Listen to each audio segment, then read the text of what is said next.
Hello friends, welcome to day 4 of the 12 cast ons. I just wanted to pop in and say thank you for your patience, and I'm sorry I skipped a few days.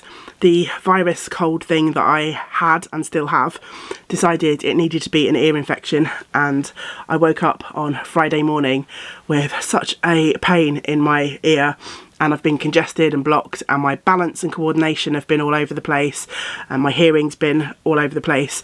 So I decided that I would take a few days break from the cast-ons just to give myself a little bit of time to get my concentration and energy levels back, and to give the cast-ons the attention that I always enjoy giving them. So while I am a little bit sad that I haven't been able to do my 12 consecutive cast-ons on 12 consecutive days, that's just the way it is this year. Yeah, I'm going to hand you over to Ange from the past, because this first section of footage was recorded last Thursday, but I thought it would be a bit weird just to launch into that without any acknowledgement of the fact that I have been away for a few days. So yeah, here we go for day 4. Hello, welcome or welcome back to the YarnNYarns YouTube channel. My name is Angela, and all the places you can find me should be linked in the description box below this video. Here on the channel you'll find me chatting about my adventures in knitting, spinning, crochet and weaving, all of the fibre related things. Welcome to day 4 of our 12 cast-ons adventure this year. It's going to be a take me as you find me day today. This silly virus cold thing, whatever it is that I've got, kept me awake for a good portion of the night last night, so I'm running on fumes, and yeah, I just chucked my hair up in a messy bun, and yeah, I just have no energy today to even think about making myself presentable for the camera. Not that I usually bother anyway, you know, if you've been here for a while, but today more than ever. You just have to take me as you find me. I am about to roll the dice to figure out what project I'm working on today, so yeah, I'm excited about that. Before I do that though, I just wanted to say a couple of people have asked me about the sweaters that I've been wearing in previous videos, so I thought I'm not very good, I always forget to chat about what I'm wearing, so I just thought particularly a few people asked me about the black sweater with the orange colour work, which I think was in day 1, and that's the Ultra sweater, which is a pattern by Skein Deer Knits. I have some issues with the fit of that pattern for me specifically, but I am trying to wear it as much as I can and try to get used to those fit issues, and I think I will end up wearing the sweater quite a lot. The orange yarn in the contrast for the yoke is some of my hand spun, and the black yarn was some yarn from Onion, and it was their nettle sock yarn. I was also asked about the navy blue sweater that I was wearing with the rainbow colour in the yoke, and that was the Aurealis pattern by Jennifer Steingass, and again the rainbow yarn in the yoke was some of my hand spun, and the navy blue was from Midwinter Yarns. It's their black and blue yarn, which is a Welsh produced yarn. Today you can't really see the pattern, maybe if I wave my arms in the air. I've got this all over, or almost all over, texture sweater on. It's the Liba Linde sweater, and I knit this from some indie dyed yarn from a lovely dyer called Mahudley, who aren't dyeing at the moment, but yeah, it's an all over. I could probably show you a little bit better the sort of stitch pattern on the bottom of the sleeves, but it's all over on the body from sort of the yoke down. Sweater talk over. Let's see what the dice have in store for us today.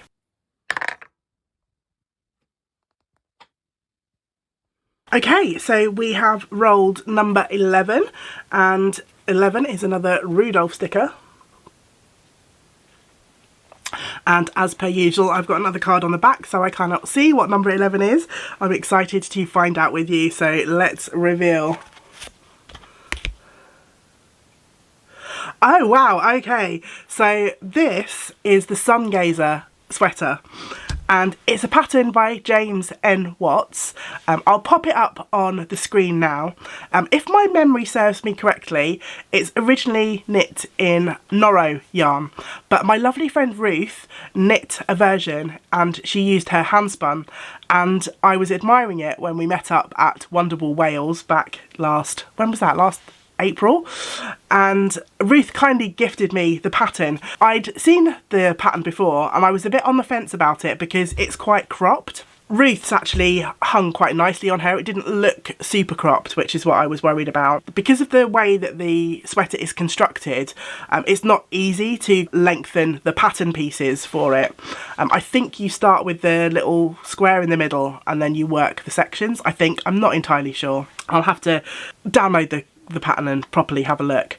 But because of this sort of segmented nature of the design, I was thinking it wouldn't be easy to kind of lengthen the sweater, but then my friend Catherine suggested that if it came out too cropped, I could always put an extra bit around the bottom. So I think there's either a garter band or a ribbed band around the bottom of the sweater anyway, so I could lengthen that to add length if I wanted to, which I thought was a brilliant idea. A couple of days later, Ruth really kindly gifted me the pattern, and it's always been my intention to spin up some yarn for that sweater, so we're going to enter into another spin to knit project today, which yeah, it's really exciting. I get to do some spinning again and maybe some knitting as well, because what I'm thinking is, this is all pie in the sky, I should probably look at the pattern, but what I was thinking is I could maybe cast on that centre square if that is where you start, and knit that as well as do some spinning. So I'm going on a fibre hunt to see what I've got in my fibre stash that might work for this. I'm also going to have a little search through what I've already got spun up, because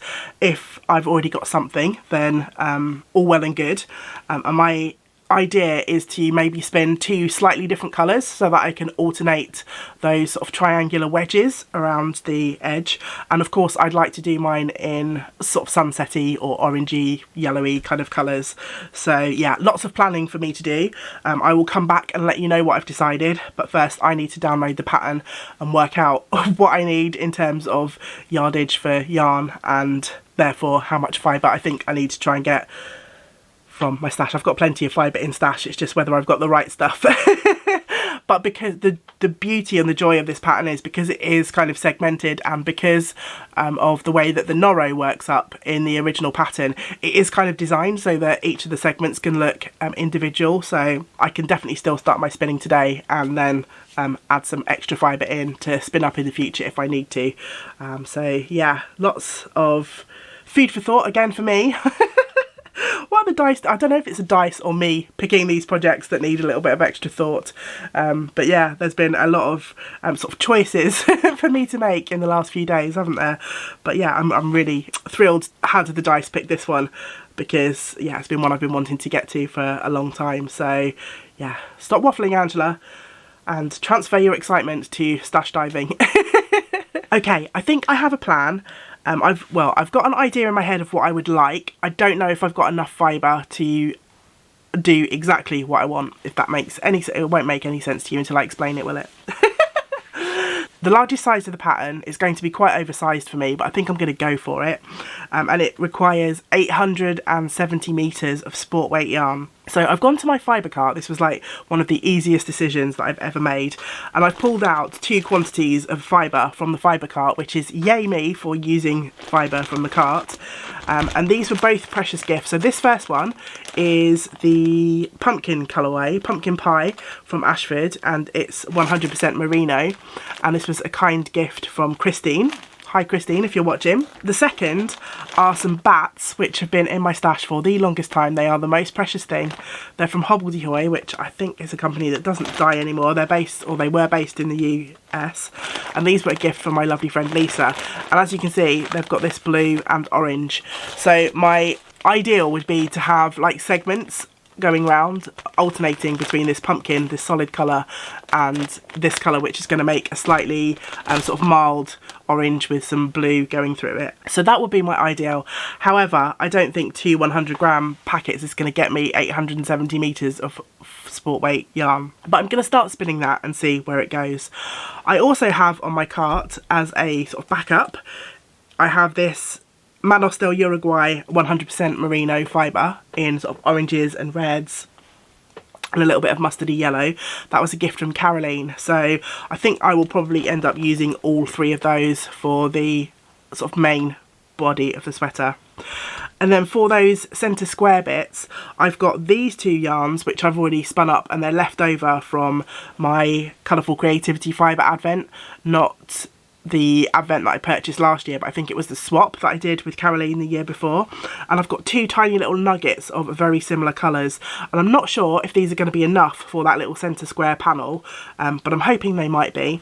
And at the end of the day, if my sweater is not going to be exactly the same anyway because of the nature of hand spun yarn, but if the back and the front of my sweater are slightly different, it's not going to make any difference for this fun project. I do have a backup plan though, if these aren't enough for those centre square bits, I do have these 2 blue skeins from last year's Colourful Creativity Advent. They're not exactly the same shade, as you can see. This one's darker, this one's a little bit lighter, but I think these would make quite a nice centre square as a contrast for the yarn, this one, which is going to have the blue spots in it. So these are my backup plan, but part of me kind of wants to keep these with the other sort of 22 skeins that I spun from that advent, which are all snuggled in this bag, and make them all into one project at some point. But also I'd rather see them used than not, if that makes any sense whatsoever. So yeah, we're just gonna see how we get on. So I need to print out the pattern, figure out what's what, and if it does start with that centre square, then I might just sit and knit these and see whether these are going to be enough to start with. And then go from there, adjust the plans as we go. So yeah, wish me luck. Wish me luck. Another sort of let's wing this and see what happens. But yeah, I'm excited to start another spin to knit project.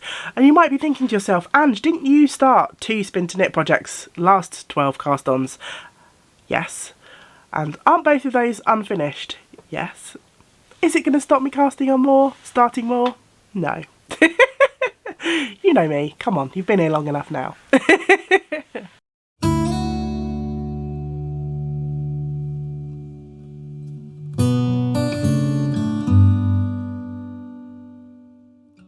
I've printed out the pattern for the Sun Gazer, and I've already made a couple of changes to my thoughts about how I'm going to approach this pattern.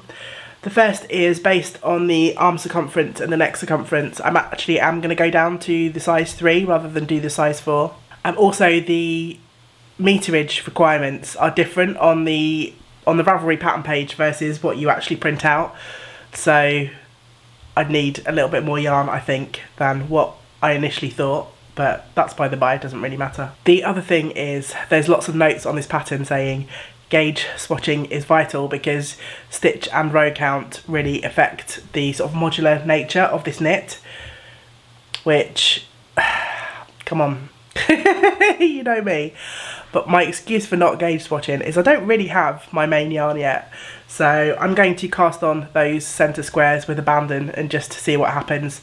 And then maybe I will swatch once I have my main yarns spun up. But the other thing that's making me think against that slightly is that the pattern also says you can probably reach gauge with yarn from sport weight to light worsted.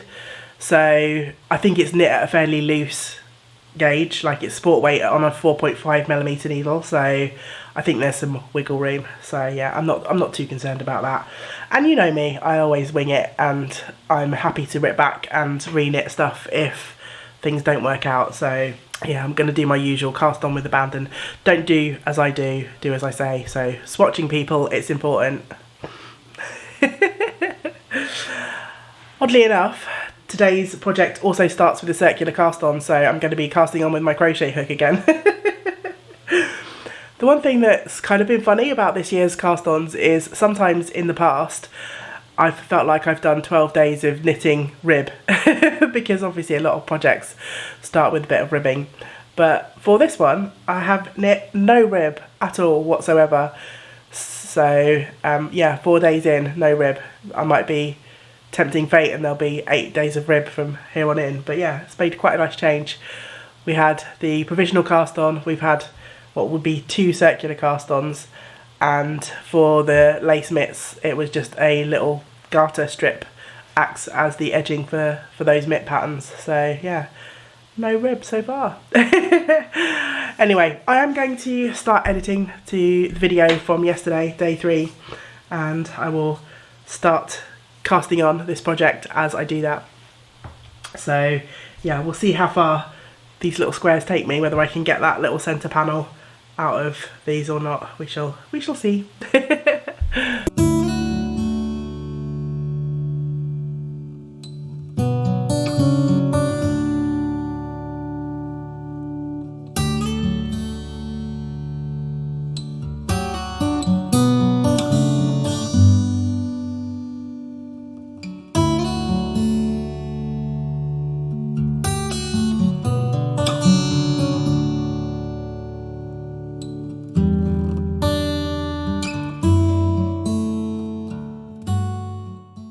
haven't been able to spend too much time working on my project yet today.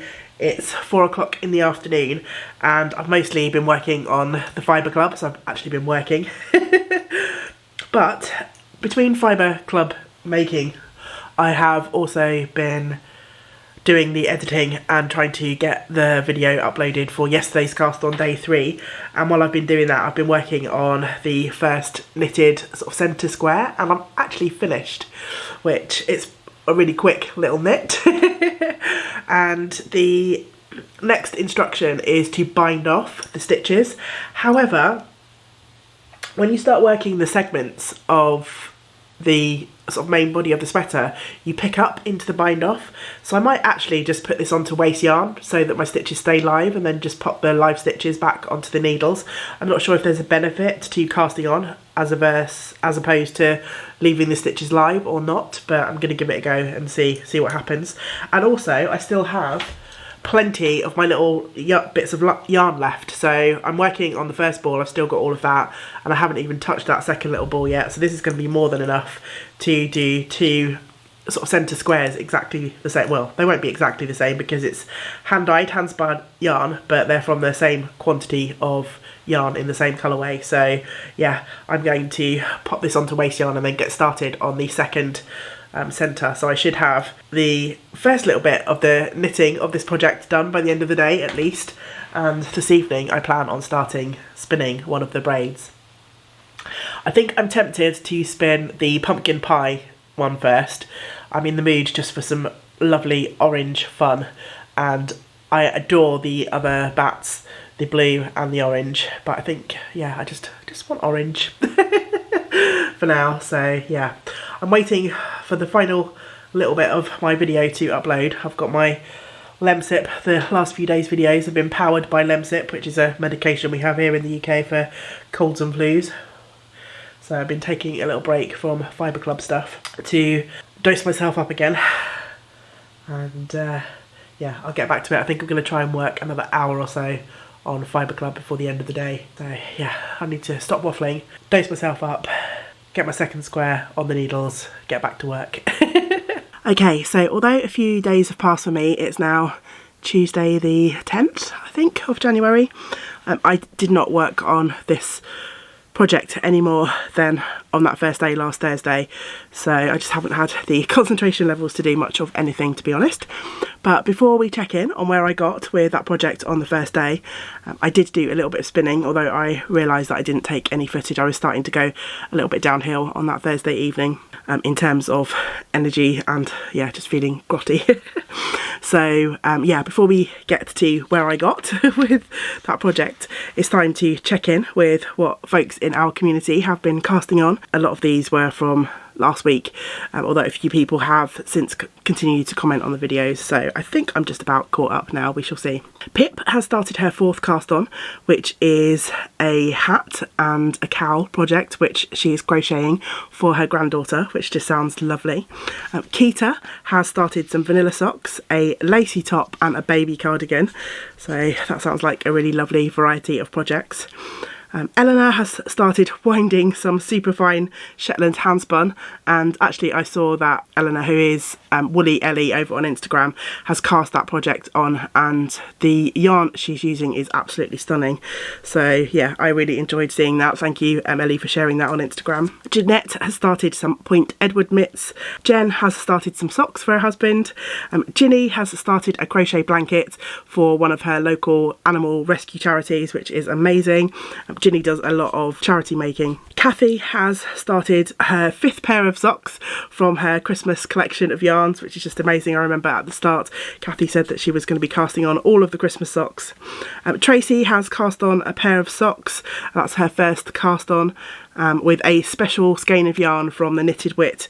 I love the 12 cast ons for just using those special skeins that you've been hoarding in your stash for a while, and yeah, it's time to stop hoarding and start using those precious things. Julie has started a new scarf on her new rigid heddle loom, which is just amazing. I've got a project on my rigid heddle loom which has been languishing since I think last Easter I started it, which is just shameful, and that's going to be one of my 23 in 23 projects for the lovely Tracy of the Passionate Spinners make along, where we try and get 23 projects that have been languishing around finished this year. Christy has started an Ome tea. I don't know if I've pronounced that right, and Christy is using some hand spun yarn for that, which is just amazing. Lynn has started a frog and mouse pattern, which is from Dot Pebbles, and if you've seen those patterns, they are just the cutest. So yeah, I'm looking forward to seeing those grow, and Lynn says she's also waiting on some yarn orders for some other projects, so I will look forward to hearing all about those when you cast those on, Lynn. Brianna has got some socks from Knit Picks Felici on the go, also some double knit socks, nice and cosy, a flax sweater and a golden haul shawl, which she is knitting with some Wool of the Andes yarn. Never tried that yarn, I hear about it often, but I think it's a Knit Picks yarn, is it? So although we can get Knit Picks here, it's a little bit more of an effort to get it imported from the US. Kate has started a Lake Reed hat, which is a cable pattern, and some Christmas socks. Dawn has also started some socks, and finally Julianne has started a triangulum blanket, which is a pattern from the lovely Ellie of Craft House Magic. So, as always, lots of amazing inspiration from the community, and there's lots of you out there who are continuing to work on your works in progress as well, rather than casting on, or have been casting on and working on your cast-ons for a few days before you start the next one, which I love hearing about all of the projects that you're working on, and I add so many projects to my queue and my favourites at this time of year, because if anyone mentions a pattern that I'm not familiar with, I go over and check it out, and yeah, I end up adding loads more things to my already humongous list. Okay, so in terms of my progress on my Sun Gazer sweater, just need to jog the camera a little bit because my knitted pieces are stuck under the tripod leg. So I did in fact manage to work both of the centre squares for the beginning of the sweater. These are just a teeny tiny little start, but they are a cute little start as well. And as I think I mentioned in one of the other clips, rather than cast off these squares, I've actually just put them onto waste yarn, because I believe that at various points we'll be picking up stitches and sort of starting those wedges out from this centre point. So yeah, I've got those, and they have worked out to be about the same size, which is always good. And I ended up only using one of those balls of hand spun, which were left over from some socks that I knit a couple of cast-ons ago, so I still have that second ball there. So that yarn went a really long way. I mean, these are only quite small squares, but yeah, I was pleased to be able to use some hand spun that I already had to get this project started. So a little bit of knitting was done, and then also a little bit of spinning was done too. So I did start the pumpkin pie colourway from Ashford, which is a 100% merino yarn, a gift from the lovely Christine, and this is as far as I got on the first half of the fibre, so I've still got plenty of fibre left in that first half of the braid to go. I've split the braid in two, and I'm just going to spin for a traditional 2-ply for these yarns, and yeah, I suspect I will have to bring in another braid, or maybe another 2 braids to complete the yardage that I need for this project, but that's absolutely okay. I'm actually thinking now that I've had a bit more time to kind of spend on the thought process, is I might pick out, I've got that Manos del Uruguay braid that was a gift from Caroline. I've got that one already picked out. I might actually pick out a 4th braid, because there are 8 wedges, I believe, worked out from this centre square, so it would be quite nice to sort of alternate, I think, 4 different colours, so I'll be able to do 2 wedges with each yarn on the back and the front of each sweater. So hopefully that makes some kind of sense. It kind of does in my head. I don't know if I'm explaining myself very well. My concentration levels are still not quite back. When are they ever? So yes, I will probably continue to work on this now throughout the rest of my cast-ons, because I do enjoy sitting and doing, you know, 15 minutes, half an hour of spinning on my e-spinner in the evenings while we're watching telly. It's something quite soothing for me, and something that I can do while I'm, as I say, sat just watching TV with James.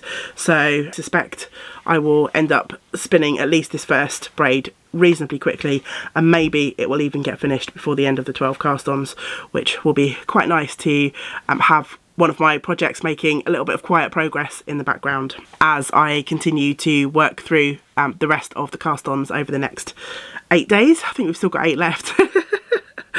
I can't wait. I just cannot wait to continue now. So yeah, I definitely feel like, although I'm not 100% better, my hearing's still off a little bit, my ear's still aching, but I've got much more energy, and yeah, I know I'm better because I'm excited for the rest of the journey now, whereas I felt like it was a little bit of a slog on Thursday as I was starting to work through this project, and the virus was attacking me a little bit more.